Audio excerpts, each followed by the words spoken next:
안녕하십니까. CNGTV 진행을 맡고 있는 조영식입니다. 2020년 9월 14일 CNGTV 방송은 조영식의 강의마당 시간으로 세계적 초기화, 뉴노멀, 포스트 코로나 제조 산업의 전략에 대해서 이야기해 보겠습니다. 오늘 저도 이 방송을 12년 정도 한 것 같은데 처처럼 마스크를 쓰고 방송을 하게 됐습니다. 그래서 좀 더 실감나지 않을까 이런 생각을 하고 있는데 세계적인 초기화, 영어로는 더 그레이트 리셋, 그 다음에 새로운 일상이라고 제가 번역을 했는데 뉴 노멀, 새로운 노멀, 그 다음에 포스트 코로나 이후에 제조 인더스트리얼, 제조 산업에 대한 전략에 대해서 조금 짧은 시간이지만 좀 정리해서 말씀을 드리겠습니다. 사실 전 세계가 코로나 바이러스 팬데믹 상황이 시작한 지가 8개월? 1년이 채 안 되는데 지금 세계는 각 나라가 각자 도생 또 그리고 또 개인도 자기가 알아서 챙기고 자기 가족을 챙겨야 되는 각자 도생의 시간이 점점 되고 있습니다. 미래 전문가들 중에는 전 세계가 총체적인 초기화, 더 그레이트 리셋이 올지 모른다고 주장을 하고 있습니다.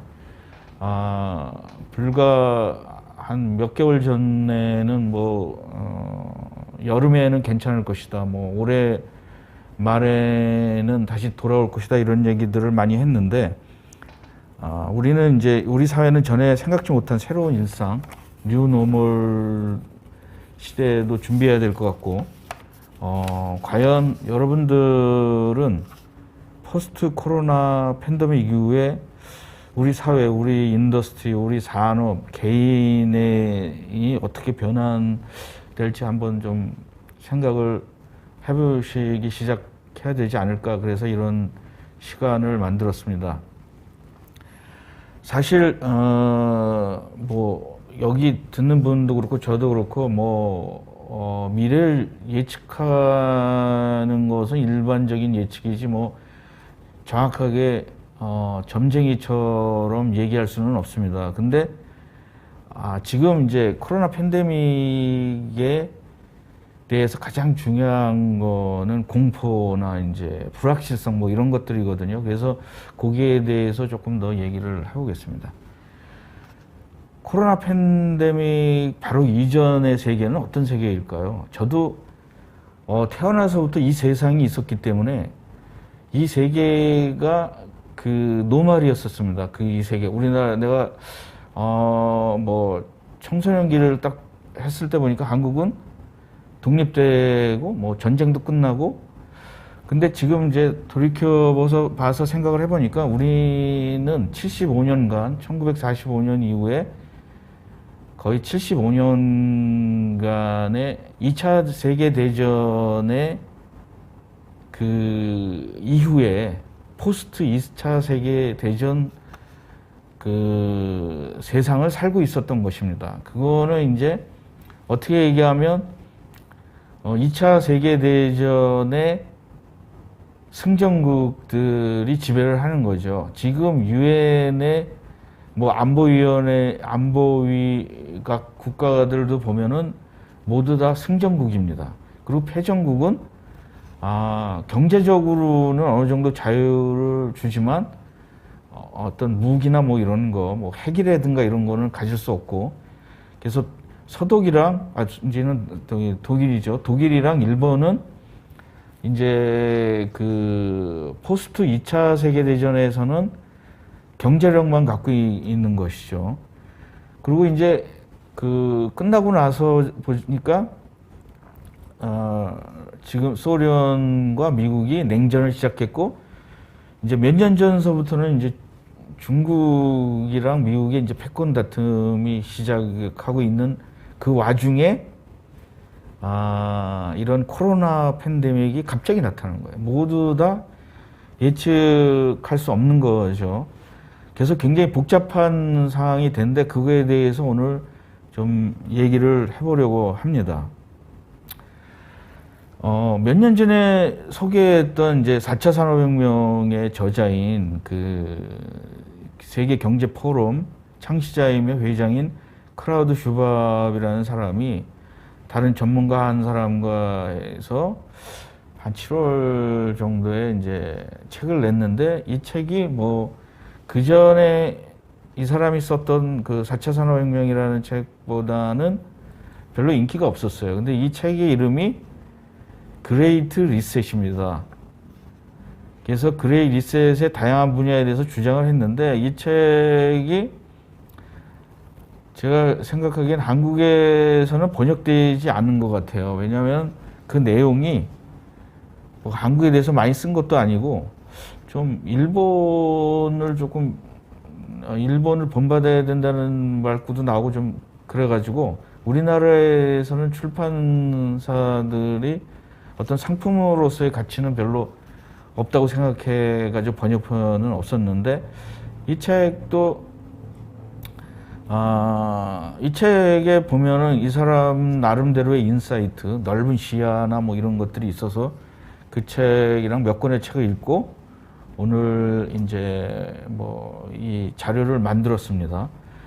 근데 이 사람이 그 코로나 팬데믹이 변화하기 전에 그 세계, 그러니까 포스트 2차 세계 대전의 세상은 최근까지는 이제 세 가지의 특징이 있다고 이 사람은 주장을 했어요. 첫 번째는 뭐냐면 상호 의존성.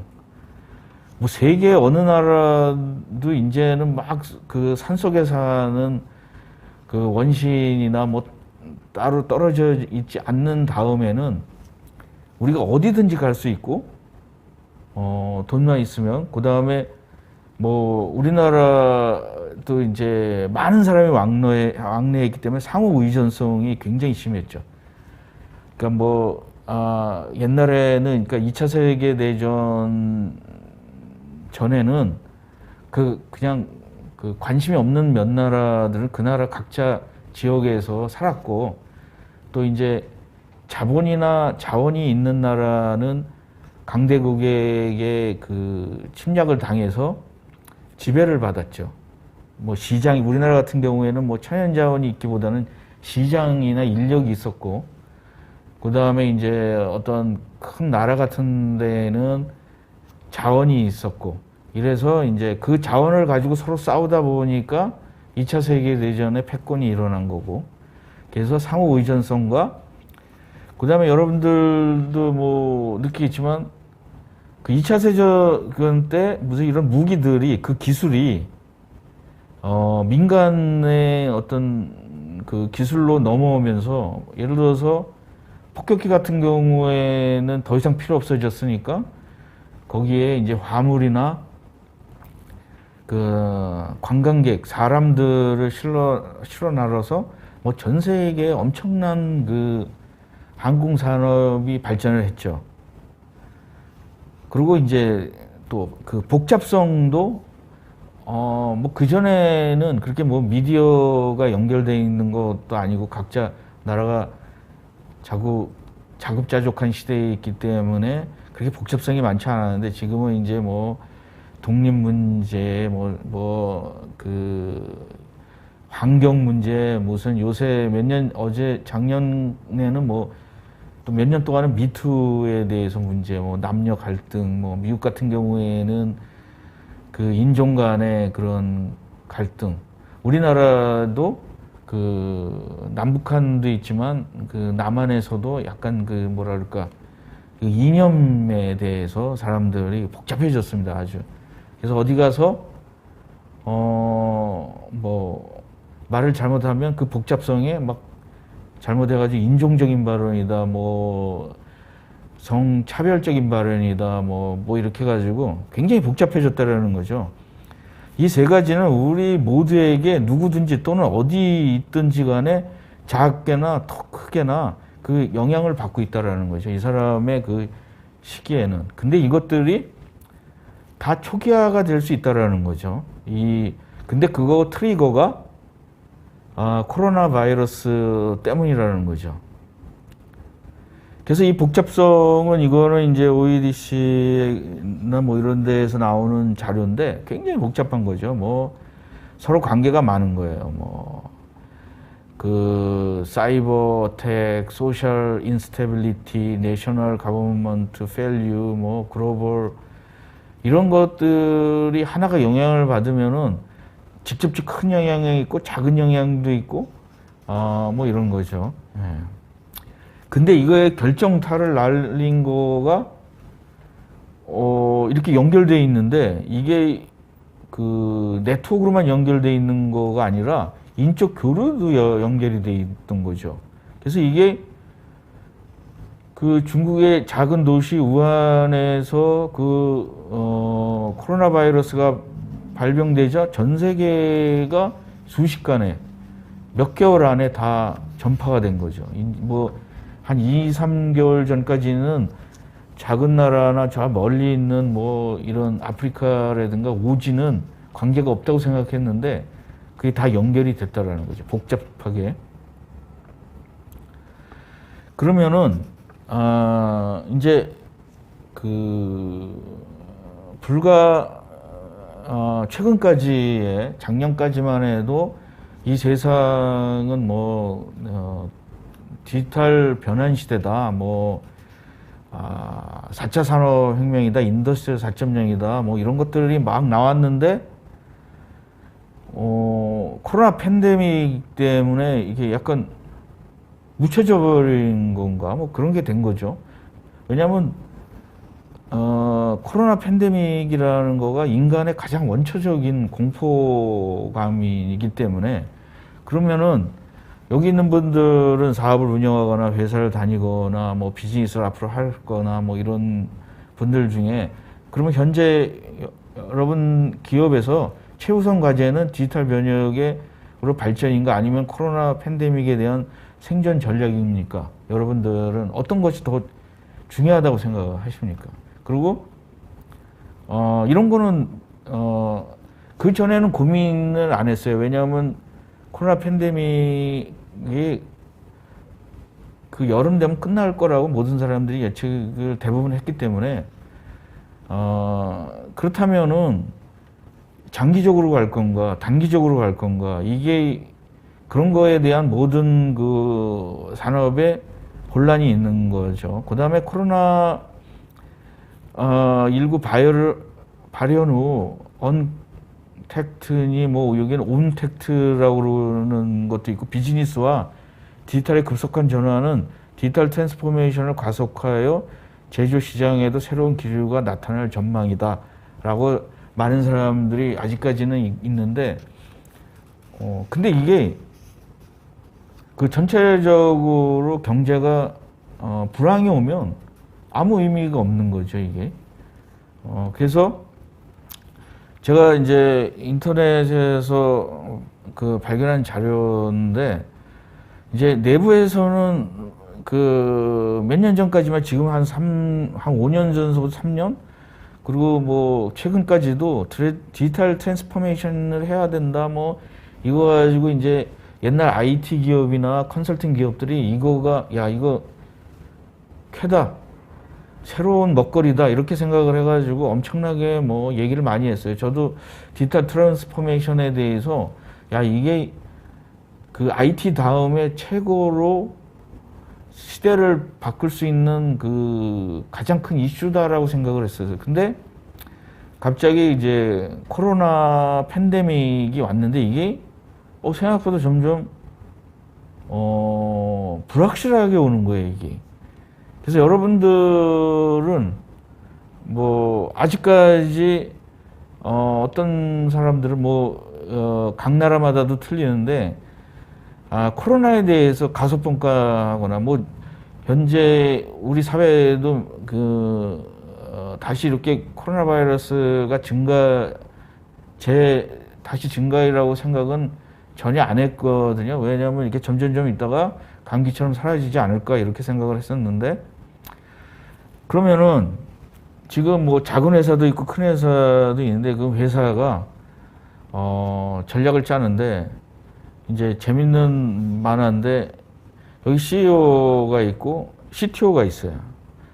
근데 지금은 제가 볼 때는 그 코로나 바이러스는 누구 담당인가요? 회사에서. 이거 그 나중에 이런 거 생기는 거 아닐까요? 칩 뭐 코로나 바이러스 오피스 뭐 이런 거가 생길 수도 있는 것 같죠. 왜냐하면 지금 모든 사회나 회사 개인에게 엄청난 영향을 끼치고 있는 거가 사실이기 때문이죠. 근데 저는 이제 코로나 팬데믹 이후에 제일 원초적으로 사람들이나 이 사회가 힘들어하는 거가 불확실성 때문에 그렇습니다. 불확실성. 이 불확실성이라는 거가 리스크랑 관련이 있어요. 위험도와. 그 불확실성이라는 거가 뭐냐면은 그 예측을 할 수 없는 거예요. 지금 오늘 우리나라나 전 세계에 지금 그 디지털 트랜스포메이션이나 뭐 AI나 뭐 이런 모든 것들의 가장 기본이 되는 거가 데이터예요, 데이터. 근데 그 데이터라는 거가 왜 필요하냐면은 불확실성을 줄이는 거지 않습니까? 예측. 어느 정도 어떤 방향으로 예측이 오차는 있지만 어떤 방향적인 그 예측이 가능한데 코로나 팬데믹 이후에는 예측이 불가능해요. 것들이 너무 많아진 거죠. 예를 들어서 내일 그 확진자가 나올 거 예측할 수 있습니까? 그건 예측 못하는 거예요. 발표만 있는 것 뿐이에요. 그러면 사람들이 뭘 하더라도 그냥 누가 딱 나와서 오늘 확진자는 몇 명입니다. 근데 그 확진자도 검사를 많이 하면 더 증가될 거고, 예를 들어서 우리가 여러분들이 이제 좀 너무 간단하게 생각하는데 오늘 확진자가 150명이다. 그러면 정말 확진자가 150명일까요? 그 필터링해서 검사한 사람 중에 150명이라는 거잖아요. 검사 안 한 사람들 중에 확진자가 없으리라는 거는 그 논리가 안 맞는 거잖아요. 근데 이제 우리는 그 뭐 비즈니스 하는 사람들이나 이런 사람들은 야, 오늘 확진자가 150명이래. 그러니까 150명만 된 거라고 생각을 하는데 그건 굉장히 잘못 뭐랄까 통계를 잘못 이해하시는 거죠. 그러니까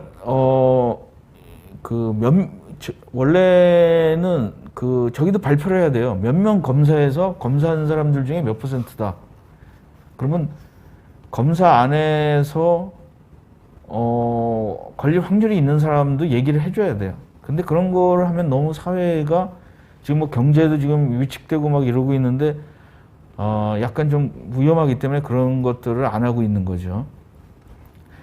그래서 근데 이제 제일 두려운 게 뭐냐면은 이것이 장기화될 조짐이 우선 코로나 백신 개발이 순조롭지 못한 거죠. 초창기에는 뭐 금세 개발할 것처럼 얘기하고 어디 개발했다 뭐 그래서 몇몇 그 주식 시장에서 막 갑자기 돈 버는 사람도 생기고, 근데 사실은 옛날 모든 전문가들이 얘기했지만 이거 쉽지 않다라고 얘기했는데 사람은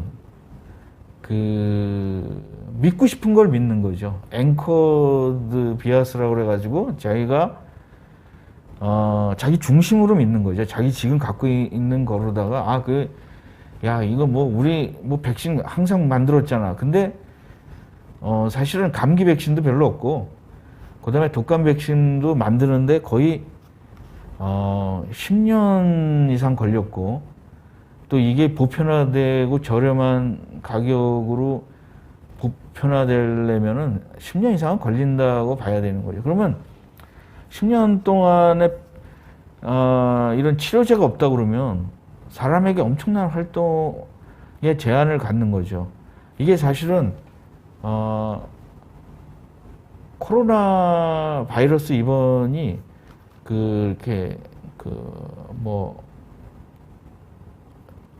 재수 없으면 걸리는 거고, 또 재수 좋으면 걸려도 증상이 안 나타나는 거고, 이러기 때문에 이게 다 불확실성에 포함이 된다라는 거죠. 그래서 이거를 하다 보니까 저는 이제 많은 사람들이, 저도 그렇게 생각을 하는데, 쓰나미가 올 것 같아요. 연쇄 쓰나미가. 근데 연쇄 쓰나미가 어떤 거냐면은 이제 제가 이제 이렇게 올 것 같아요. 이게 이제 처음에 작은 그 바이러스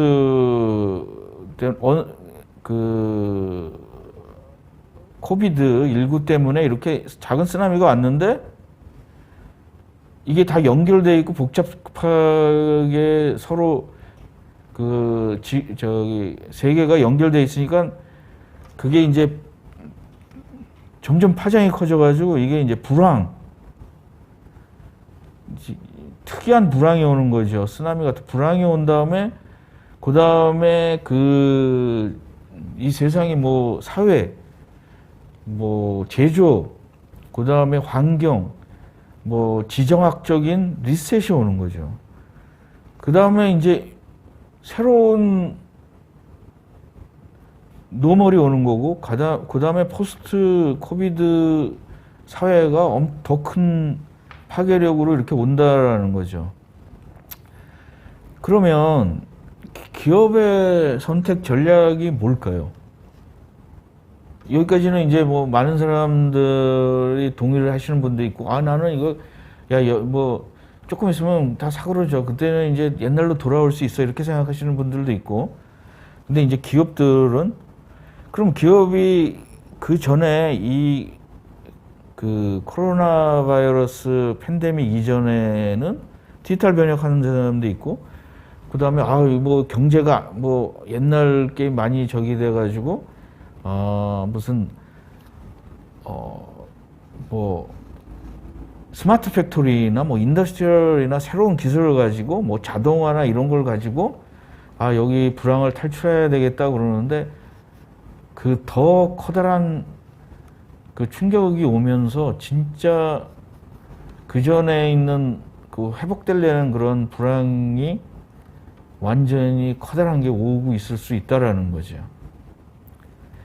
그래도 재밌는 거는 디지털 트랜스포메이션은 계속 가고 있다라는 거예요. 그 이유에 대해서 저는 그렇게 생각을 했는데, 그 이유를 찾아야 되는 거 아닙니까? 그래서 이제 최근에는 뭐 제조 플랫폼 설계 뭐 이런 거 오는데, 점점 이게 코로나 바이러스 팬데믹에 의해 가지고 모든 것이 다 가려질 가능성이 있다라는 거죠.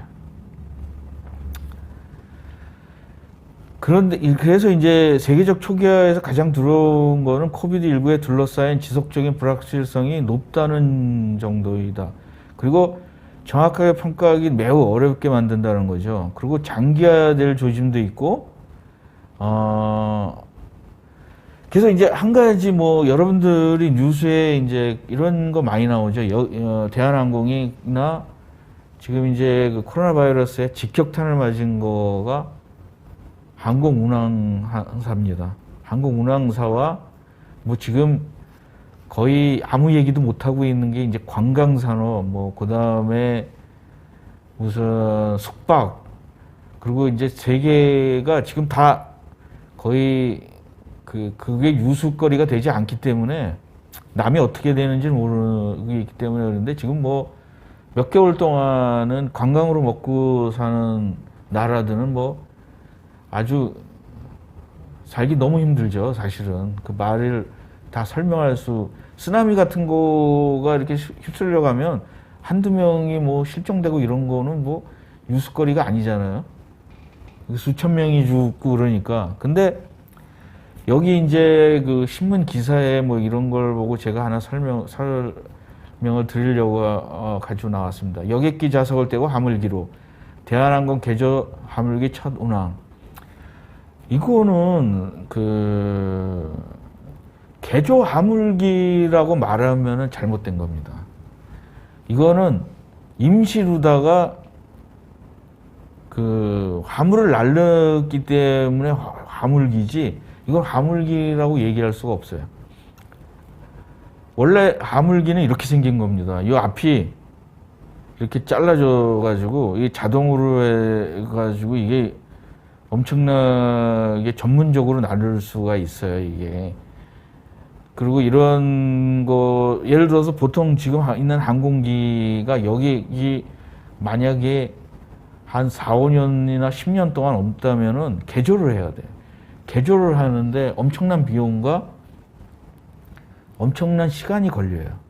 그렇기 때문에 지금 그걸 할 수가 없어요. 그래서 좌석을 뜯어내고, 그러니까 여러분들이 타고 다니는 차에 뒷좌석 임시로 그 덮어놓고 그에다 화물을 나르는 거예요. 그러니까 얼마나 비효율적이겠어요. 그러니까 그리고 이게 이렇게 화물을 나르면 이게 다 그 개인이 작업을 해야, 많은 사람이 들어가서 작업을 하거든요. 지금 이제 이거를 한 사람들이 엄청나게 고통을 받으면서 노가다로 하고 있는 거죠. 이거가 우리 사회에서는 이것뿐이겠습니까? 무슨 지금 그 간호사들이나 뭐 이렇게 치료하고 이런 사람들도 지금 이제 야 이게 몇 개월이 지나면은 사라질 거야 그러면서 여기까지 버텼는데 그 이런 거가 모두 다 산업이나 이런 데 한계가 있거든요. 이게 뭐 1년 이상 지속되거나 뭐 그런다 그러면 사람들이 번아웃이 될 수가 있는 거죠.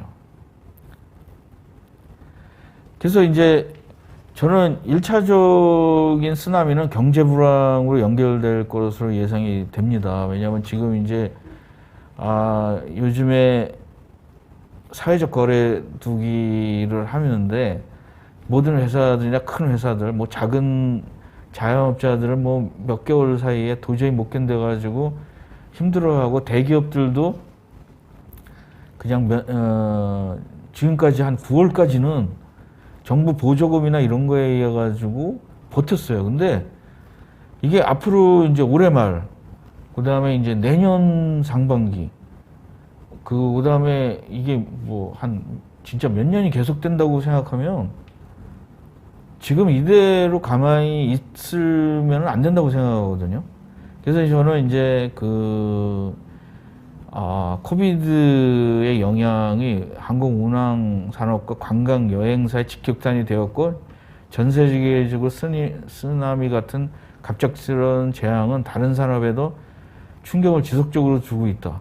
예를 들어서 이 산업이나 관광 산업이나 이게 이제 뭐 쉽게 얘기해서 뭐 기내식 하는 사람들 완전히 망하는 거죠. 없으니까. 그 다음에 공항 시설, 그리고 이제 서로 사회적 그 거리 두기를 하면은 지금 이제 올해 초까지도 굉장히 인기 있던 모빌리티, 이 사람들이 이제 안 다니면 자동차도 서서히 이제 안 팔리기 시작하신 거죠. 관광버스 일단 안 팔려요. 그래서 사람들이 그런 거에 대해서는 약간 좀, 야, 나랑 관계 없지 않나? 이런 그 쓰나미가 나에까지는 안 오고 있으니까 이제 그런 생각을 갖고 있는 거죠. 근데,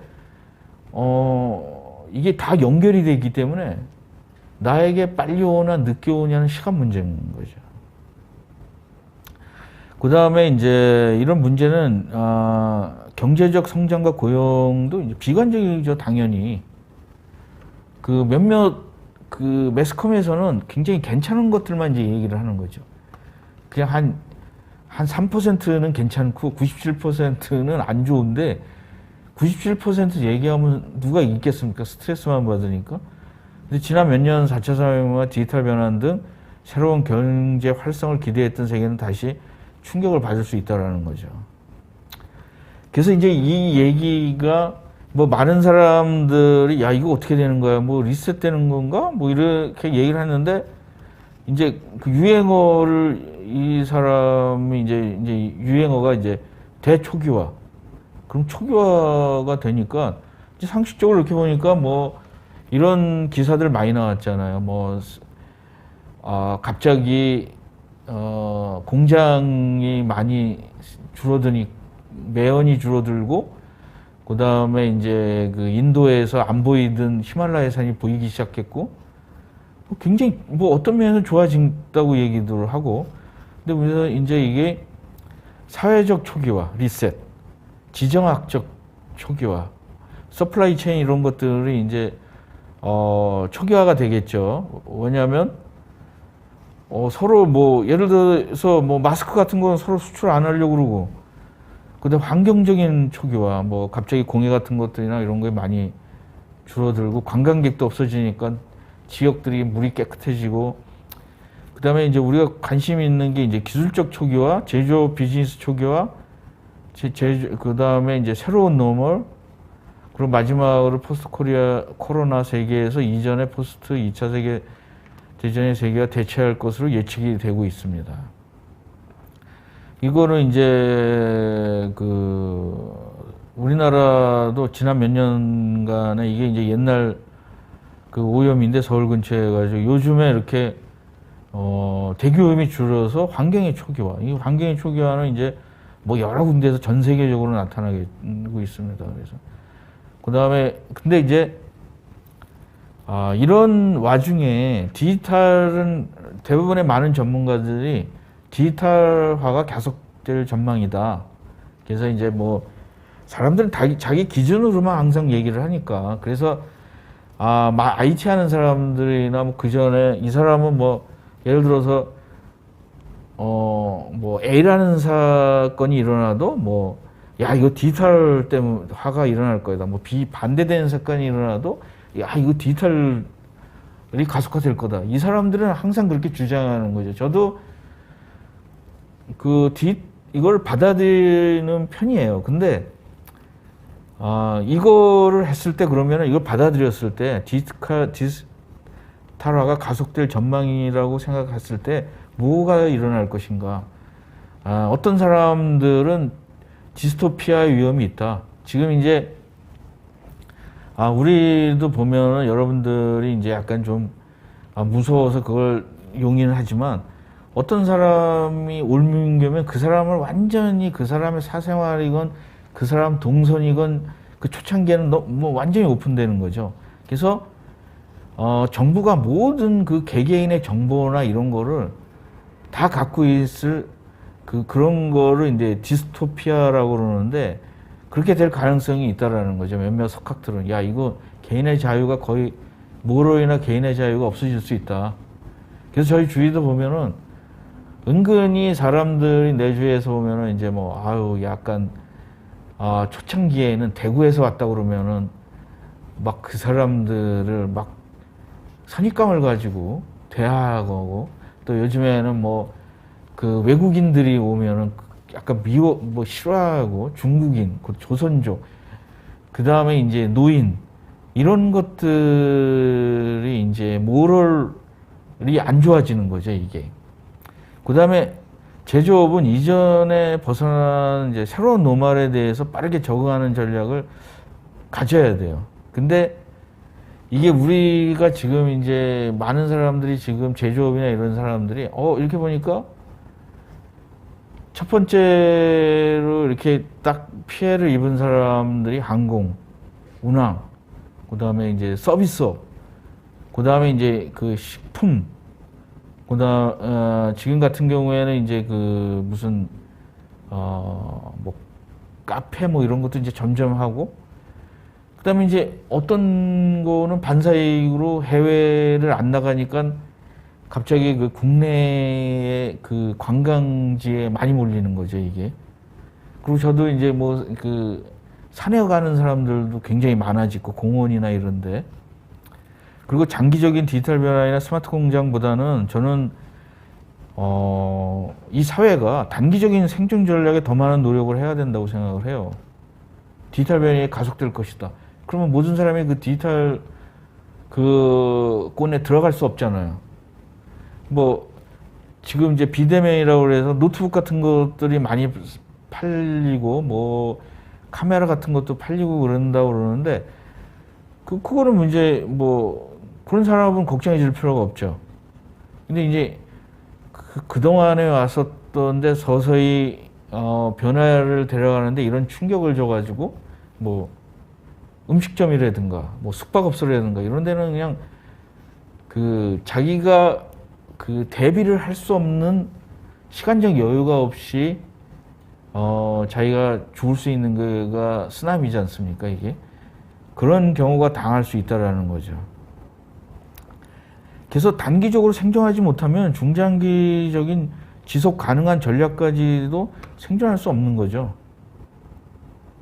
그래서 지금 이제 그 많은 분위기가 뭐 제조 괜찮은 것처럼 얘기하는데 지금 보면 그 제조업 중에 상식적인 거 있지 않습니까? 의료용품과 화학, 의료용품에 관한 거, 그 다음에 그 전자부품, 영상, 음향, 뭐 통신 장비를 제외한 모든 거가 안 좋아지고 있어요. 특히 뭐 기존에 그 우리가 산업사회나 뭐 이런 거 했었을 때 이런 것들이 엄청나게 지금 감소가 되는데 이게 곧 다른 데도 영향을 미친다라는 거죠. 그러니까 그게 늦게 올 뿐이지.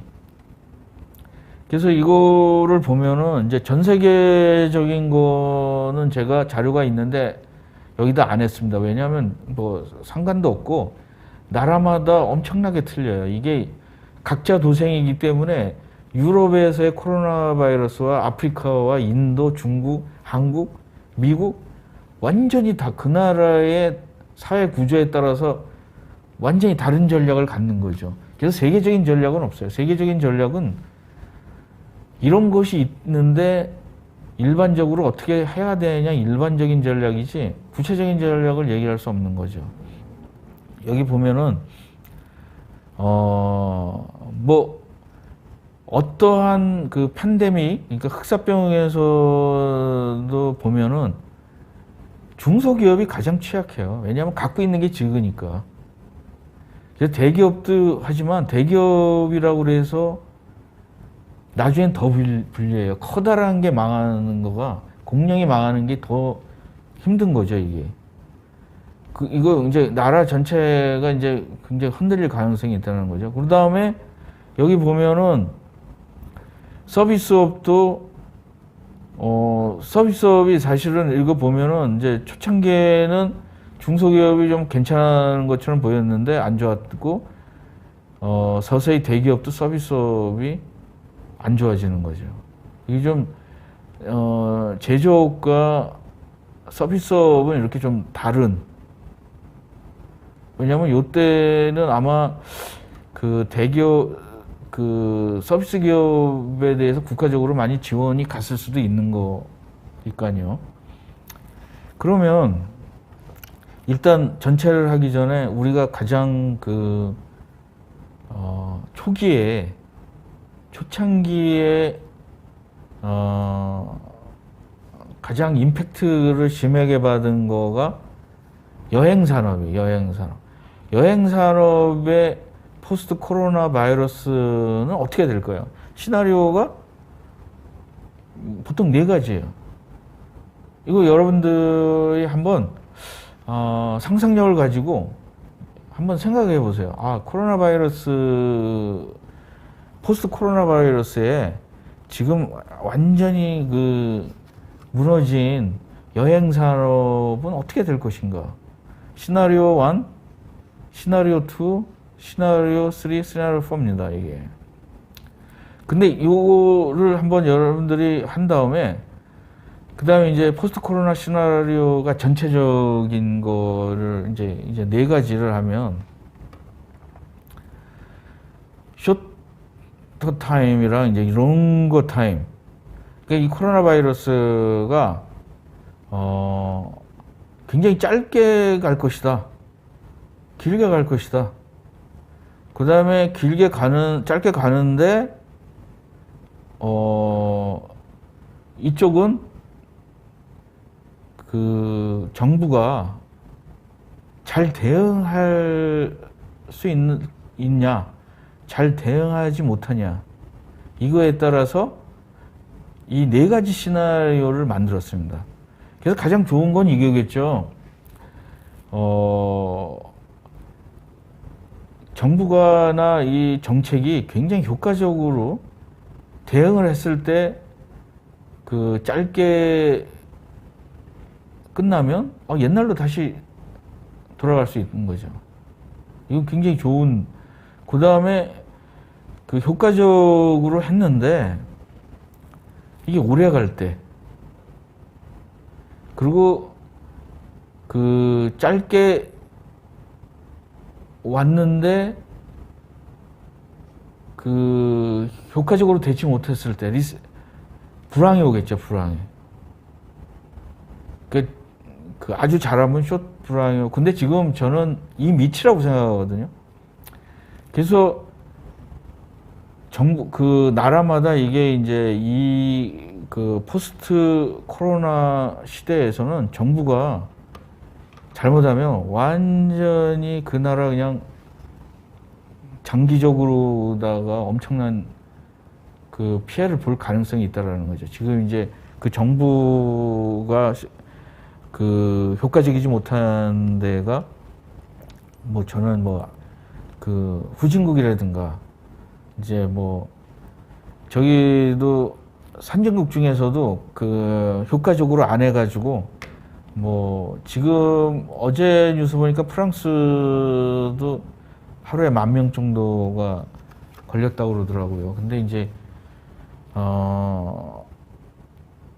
이런 그 정부가 효과적으로 대처하냐 아니냐에 따라서 이런 네 가지 시나리오를 가진다라는 거죠. 요 앞에는 그 세계 전체의 인더스트리얼 그 여행 산업에서 오는 시나리오고, 이걸 갖다가 여러분들도 한번 그 자기 산업에 대해서 한번 그 적용해 보는 시나리오를 갖는 거 괜찮은 것 같아요. 이쪽이 뭐냐면 V, 갑자기 힘들었다가 회복하는 거. 이건 서서히 회복되는 시나리오. 그 다음에 이거는 여행이 지금 이제 그 세계 항공 관련 기관들은 2011년 정도 돼야지 회복되지 않을까라고 주장하는 거고, 또 그 전문가들은 그렇지 않아. 이거 다시 그 2019년이 엄청나게 전 세계적으로 관광이나 이걸 많이 다녔거든요. 아주 역사상 최대로. 그거 회복하는 거 쉽지 않아. 엄청난 거야. 이쪽은 이거고. 그래서 시나리오를 서서히 회복하냐, 늦게 회복하냐,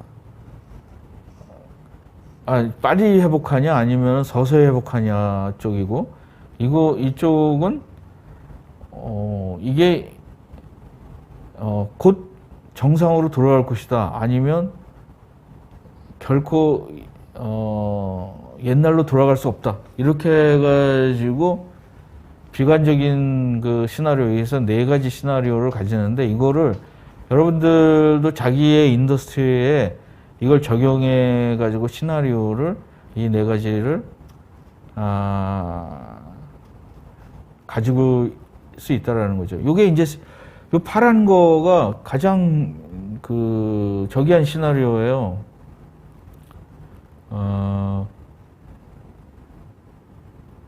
여행이 2021년 내년에는 정상으로 돌아갈 것이다. 이건 초창기에 이런 그 낙관적인 게 많았어요.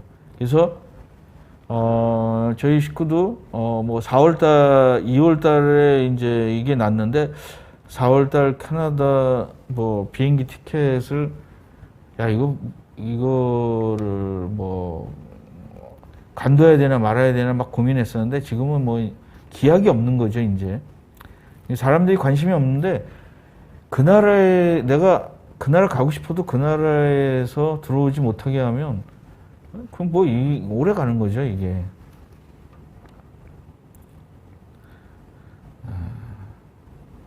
그 다음에 이제 포스트 코로나 사회에는 이제 단기적으로 많은 혼란이 발생될 것이고 경제 불안과 사회 불안들이 이제 서서히 오고 있어요. 그래서 이기적 사회도 올 거고 제조업도 리세시하고 위생과 안전제일주의, 사회 생활이나 이동 그리고 경제 활동에 대해서 많은 변화가 생기고 새로운 일상이 정착될 것이다. 그래서 제가 뭐 결론적으로 얘기하다 보면은 코로나 팬데믹과 4차 산업, 디지털 변혁, 미국과 중국 간의 새로운 지정학적 패권 전쟁은 경제적 불안과 대초기화, 그 다음에 뉴 노멀, 기존 사회보다 불확실성이 많은 포스트 코로나 사회가 당분간 계속될 것으로 전망된다. 포스트 코로나 사회에서는 개인의 전략은 이전의 기준 정보를 제로베이스에서 모든 사고와 자료를 다시 분류하고 축적해야 한다고 저는 생각을 합니다. 제 개인적인 생각이고요. 과거의 지식은 불확실한 미래에 결정적인 정보는 아니라고 생각이 됩니다. 과거의 지식 중에 유일하게 가져갈 수 있는 거는 혁신적 사고방식이라고 할 수 있습니다. 개인에게 팬데믹과 노멀 이전의 지식은 포스트 코비드19 이후에 얼마나 좀 건질 수 있는지, 내가 갖고 있는 지식들이 있는데 왜 이걸 모든 사람이 예측을 못했을까? 그래서 아직 실감이 안 나는 사람도 있을 거고, 그 다음에 이제 이런 거가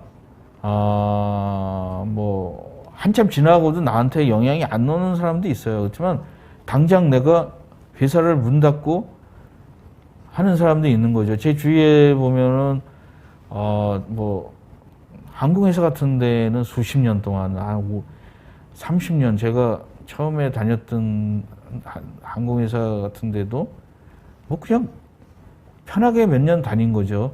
근데 그게 이제 불확실성이라는 거가 뭐냐면 재수인 거죠, 재수. 내가 재수 운이 좋으면 전혀 관계가 없는 거고, 운이 나쁘면 엄청난 걸 내가 다 받는 거죠. 장기적으로는 인류는 발전할 것이라고 생각되지만 단기적으로는 고통을 더 많이 맞는 기업과 조직과 개인이 나올 수 있다. 제일 필요한 거는 연쇄적으로 수 있는 다양한 분야의 쓰나미에 대한 생존 전략이라고 생각을 하거든요. 이런 생존 전략은 저는 유연성, 시나리오에 대한 유연성 대응 전략과 새로운 노멀에 대한 적응력. 그러니까 제가 새로운 노멀이 그 마스크를 쓰는 건데, 마스크를 안 쓰고 막 그 저항하는 분들이 많아요. 뭐 어디 가면은 뭐 마스크 다 안 쓰는 사람도 굉장히 많고, 그 적응력 그리고 창의적이고 혁신적 사고방식이 필요하다고 생각되는 거죠. 그러니까 저는 여기에서 내가 혁신적인 사고방식 이 세 가지를 갖지 않으면 살아남기 어렵다라는 거죠. 그래서 저희 결론은 유연성이 있어야 돼요. 유연성이. 내가 유연하지 못하면 굉장히 힘든 삶을 살게 되는 거고, 그 다음에 새로운 노멀에 대해서, 일상에 대해서 인정을 해야 돼요. 이게 그 전까지 2019년까지는 2차 세계대전 이후에 이후에 저기구나, 그 사회였구나, 75년 동안. 그 다음에 이제 앞으로는 계속 새로운 노멀이 점점 생겨나고 있구나. 이 노멀은 하루아침에 생기는 건 아니에요. 이 마스크는 100년 전에도 있었어요. 일반인들이 안 쓰고 다닐 뿐이지. 그래서 그런 노멀에 대해서 받아들여야 된다는 거고, 그리고 더 창의적이고 혁신적인 사고방식이 필요하다는 거죠. 저는 혁신에 대해서 더 많은, 제가 몇 년 전, 재작년서부터 혁신에 대해서 얘기를 하는데, 인간이 여지껏 인류가 생존하는 거는 되게 혁신적이기 때문에 그래요. 인간은 혁신적이에요. 근데 이게 그 뇌가 자꾸 세상을 살고 오래 살수록 그걸 자꾸 누르는 거죠. 아, 이게 그냥 편하게 살려고 그러고 기존에 있는 거. 그게 이제 그 뇌 효율성에서 오는 거고, 조금 질문을 몇 개 좀 받아보겠습니다. 제가 사실은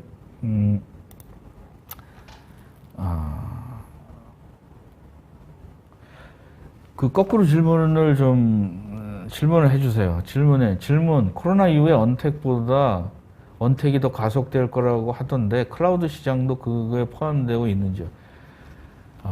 사실은 클라우드 시장은 디지털 변환에 가장 중요한 게 클라우드예요. 근데 클라우드가 갈 사람들은 다 갔어요. 거대한 거는. 근데 이제 일반인들이 아직 안 간 거죠.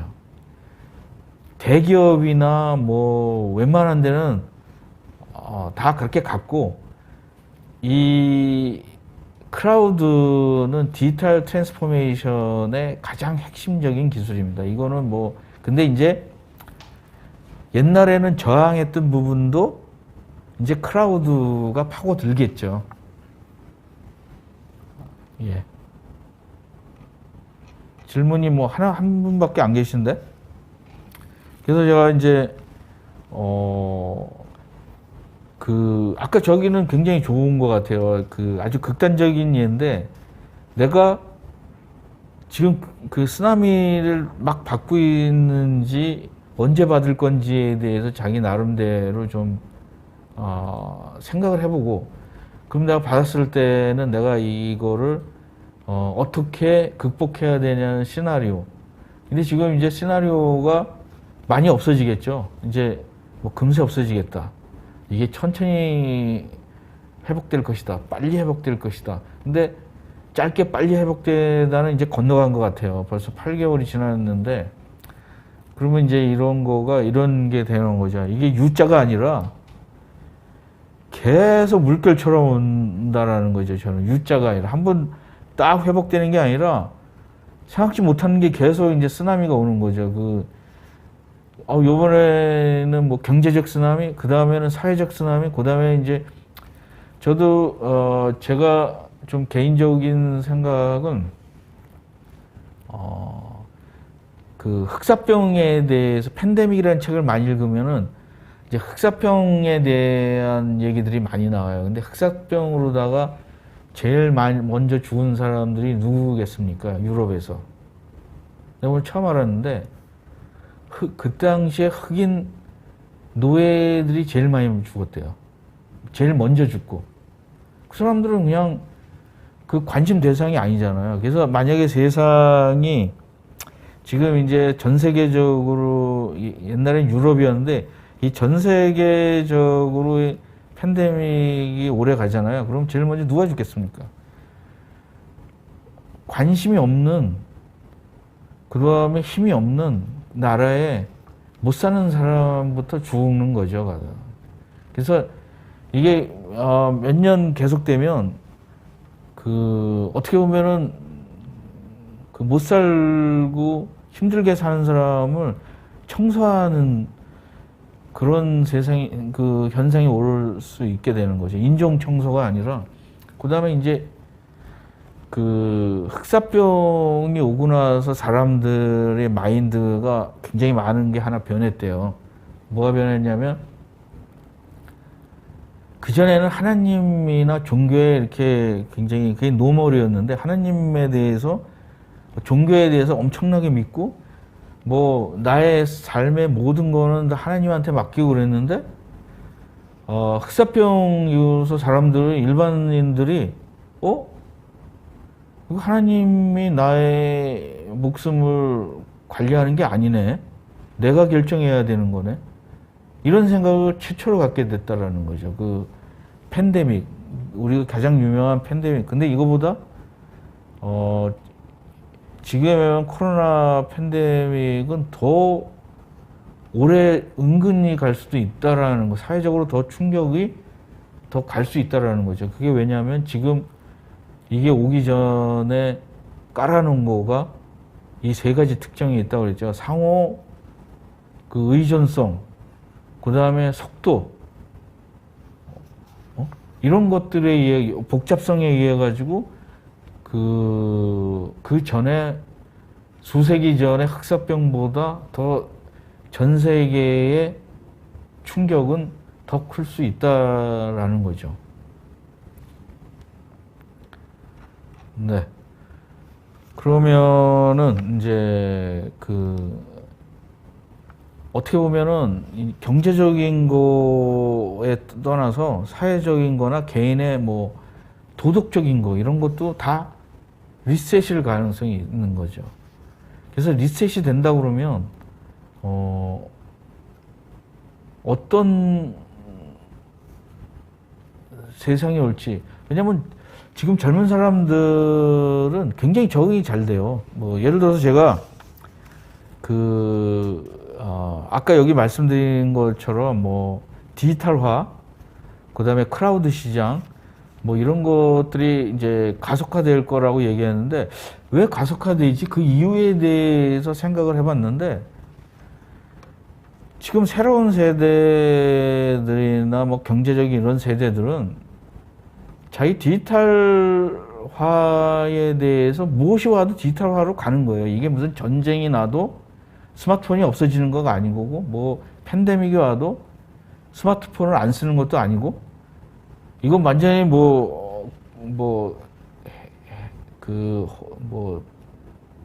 해성이 떨어지지 않는 이상은 그건 그냥 가는 거죠. 근데 그거 가는 거가 이런 팬데믹에 의해서 약간 돌아갈 수도 있고 왜곡돼서 갈 수도 있다라는 거가 오늘의 결론입니다. 네, 오늘 뭐 제가 이 방송을 하면서도 이제